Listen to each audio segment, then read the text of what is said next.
Kitchen నుంచి వచ్చే food waste అంతా చాలా వరకు మనం ప్లాంట్స్‌కి కంపోస్టింగ్‌కి వాడుతున్నాం కదండీ! అవాయిడ్ చేయాల్సిన ఫుడ్స్ ఏంటి?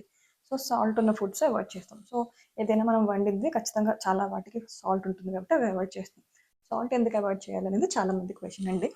ఇప్పుడు మనకి సముద్రపు నీళ్ళు మనం మొక్కలకి ఇవ్వం కదండీ! సముద్రం ఎంతున్నా సరే నది నుంచి వచ్చే నీళ్ళే మనం పొలాలకి అది ఇస్తుంటాము. వాటితోటి అవి పండుతాయి. సముద్రం నీళ్ళు ఎంతున్నా మనకి వాడం కదా! ఎందుకంటే పండవు కాబట్టి. సాల్ట్ కంటెంట్ ఉంటుంది. సో, మనం వండిన వాటిల్లో కూడా సాల్ట్ ఉంటుంది కాబట్టి అవాయిడ్ చేస్తాం. అది మెయిన్ రీజన్. ఇంకేమి అవాయిడ్ చేస్తున్నామంటే ఇప్పుడు చూసారా దోసకాయ తీస్తే ఇన్ని గింజలు వస్తాయి. ఇవి చెడు చెయ్యదండి. కాకపోతే ఏంటంటే అలా ఈజీగా ఎంత విత్తనానికి బలం లేకపోయినా దానికి ఉన్న బలంతో స్ప్రౌట్ అయిపోయి మొలకొచ్చేసి మనకి తీగలు వచ్చేస్తాయి. నాకు ఆ విషయం తెలిసినా కూడా నేను వేసేసేదాన్ని. వేస్ట్ చెయ్యాలి అన్న మనసు రాదు. ఇంకొకసారి మనం మొక్కలు చేస్తున్నాము, కంపోస్టింగ్ చేస్తామంటే ప్రతిదీ వేయాలన్న థాట్‌లో ఉంటాం. అలాగే నేను వేసేసేదాన్ని. ఇంకా చాలా ఎక్కువగా వచ్చేసినాయండి ఈ సంవత్సరం. ఎన్నెన్ని తీస్తాను? మనకు తెలియకుండానే అవి పెరిగిపోతూ ఉంటాయి. అంత క్రాప్ మనకు అవసరం లేదు. వేరే మొక్కల బలం కూడా తీసేసుకుంటాయి. సో, దోసకాయ ఫ్రీక్వెంట్‌గా వాడొచ్చు కదా! వారానికి ఒకసారి వాడినా వారానికి ఇన్ని గింజలు వస్తాయి.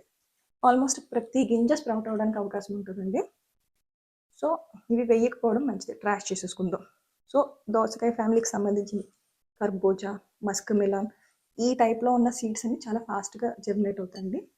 మనకి బీరకాయ కానీ, ఆనంబకాయ ఇవన్నీ మనకి చాలా వరకు మనము గింజ తయారవ్వకుండా కట్ చేసేసుకుంటాం. వేసినా ప్రాబ్లమ్ ఉండదు. ఇదేంటంటే మనం వాడే టైంకే అవి గింజ తయారైపోతాయి. సో, చాలా వచ్చేస్తాయి.